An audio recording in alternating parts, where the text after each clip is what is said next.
Paul, great news to hear about Armando Dobra's new contract. How pleased are you to tie him down to a new deal?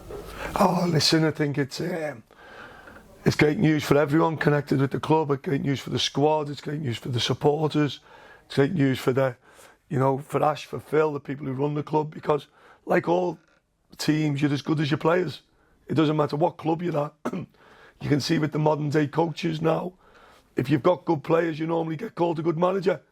When we haven't got such good players, we can all be in a bit of trouble.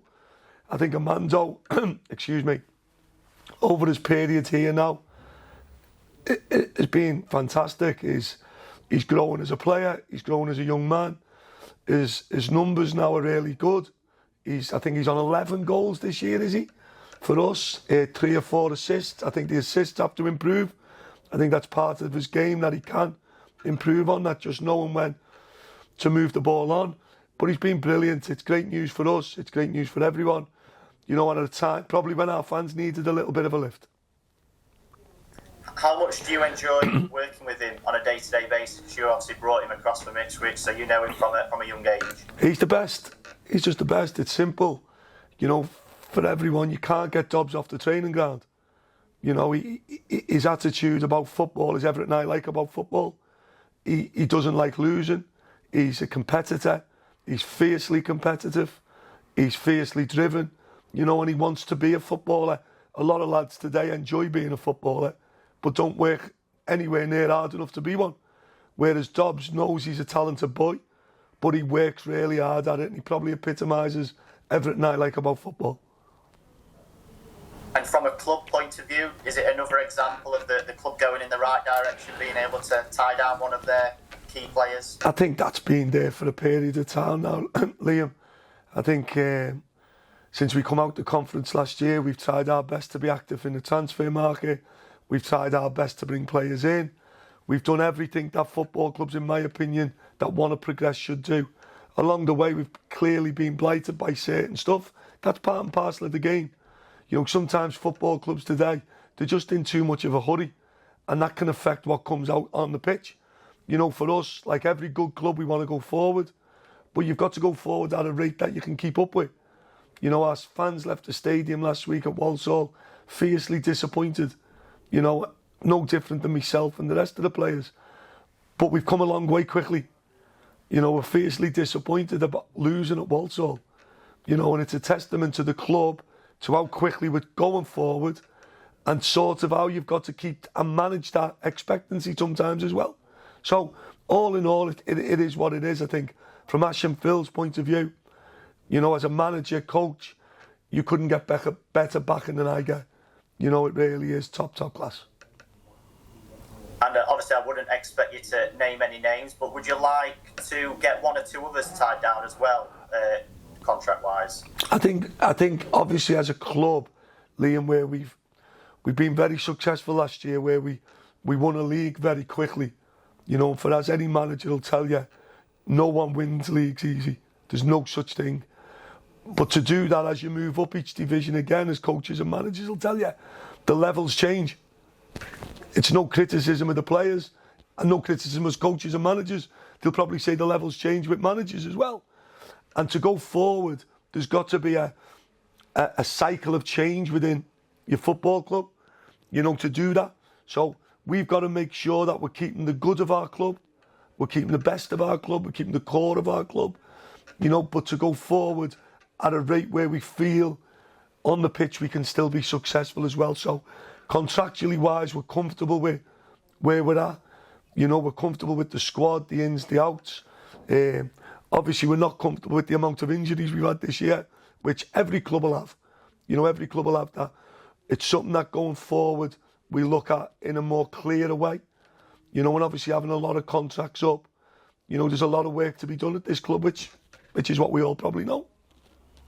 Yeah, I mean, whatever division that you're in next season, it looks like there's going to be a rebuild, doesn't there, with the number of players that are out of contract? It's interesting that, Liam, because when we've lost players in the last period, we've also lost a lot of good people.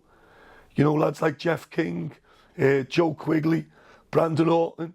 You know, these lads come to mind very, very quickly. They weren't just good players for Chesterfield Football Club. they were actually really good people. And that's something as you go forward, when clubs have a lot of change, sometimes them qualities not can get lost. That's not critical of anyone who's coming in. But team spirit and harmony is something that's built.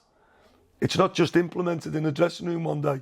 So when you have a lot of change, it's hard to keep that ethos in the dressing room. So for us as a club, very conscious of what our fans want and desire, we know that. But also very conscious that we do things in a correct and proper manner that can see us sustaining whatever levels and going forwards we want to try and achieve. A couple of goals for Kane Drummond in midweek against Preston, the reserves. I mean, I was there. I thought all the players put in a great attitude to say it was a reserve game. I know you were there as well. Did it give you some food for thought? I think, of course, it gives you food for thought, Liam. That's what them games are there for. It's for lads to show themselves. But if you look from 1 to 11 in the game, it probably epitomised what a good club I feel we are. Which the attitude to a reserve game was like it was a proper football game. And that was credit to Preston, who come and took part in a really good game as well. But our lads were clearly at it, and the performance warranted the result. So, in general, our lads are what they are. We know them, we see them every day. Kane's certainly a young lad he's got a bright future. He's probably turned down a move or two latterly, because he really wants to be part of this football club, and that's great credit to Kane Drummond. Emotions were understandably running high after Walsall. Is it just a case of moving on now and looking ahead to Swindon? Yeah. There's no use. I'm sure there's no use going over old ground. It's just like it all. It is what it is. We come away from a ground playing against a team that's clearly, in my opinion, the best team in the division. The league table suggests that. The stats all say that. They score the most goals. They have the highest XG. But we don't come under real pressure in the game. And that's the real disappointment for me. I think they had 3 attempts on goal, if I'm not mistaken. And the last goal, I don't really constitute the last goal as a goal, because we were in that point of being all over the place on the pitch. So, the goals we conceded, from my point of view, they're really poor.